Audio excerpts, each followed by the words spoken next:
Sir, मग तुम्हाला काय वाटतं की येणाऱ्या निवडणुकीमध्ये जनतेने काय बघून मतदान केलं पाहिजे? मी काय पाहून मतदान करतोय बरोबर. किंवा जनतेने काय पाहून मतदान करायचं हे आपल्याला ऑलरेडी ह्या लोकशाहीने ह्या घटनेने पहिलंच सांगून ठेवलेलं आहे. बर. पण ते आपल्याला ह्यांनी कधीच सांगितलं नाही. आपल्याला चिन्हावर मतदान हेच सांगितलेलं आहे. तर चिन्हावर मतदान हे अशिक्षितांनी करायचं असतं ओके. आणि सुज्ञ शिक्षित माणसांनी उमेदवाराच्या अनुक्रमणिका पाहून, उमेदवाराचं नाव पाहून, त्याचा फोटो पाहून मतदान करायचं असतं. कारण त्यांनी केलेलं काम आपल्याला त्याच्या नावात दिसतं, फोटोत दिसतं. विकासाची कामं काय केलेली आहे, त्याचा विकासाचा अजेंडा काय आहे, याच्यावरती आपण मतदान करायचं असतं.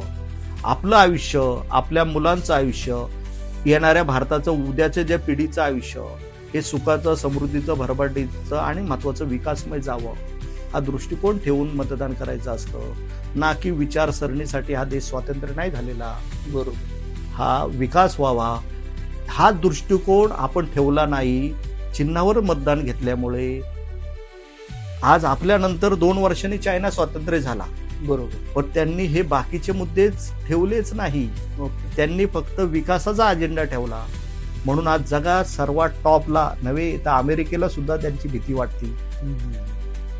ती चायना फक्त त्यांच्या त्या अजेंड्यामुळे आज जगामध्ये सगळं स्ट्रॉंग झाली आणि आपण म्हणायला नुसते स्ट्रॉंग झालो, तसे आत्मधनं आपण खोकले झालो या चिन्हामुळे.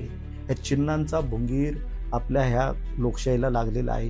ही कीड आहे चिन्हांची. त्याच्यामुळे चिन्हे हटल्यानंतर आपण सुद्धा विकासाच्या दिशेने वाटचाल करू. आपली व्यापकता वाढेल, आपला हेतू शुद्ध राहील आणि आपण सुद्धा चायनाला तेवढीच टफ फाईट देऊ. पण आता आपण त्यांच्या कुठंच खांदी दिला नाही. त्यामुळे तुम्ही सांगितलं की मी कशावर मतदान काय पाहून करायचं, तर आपण व्यक्तीला पाहून निवडायचं असतं.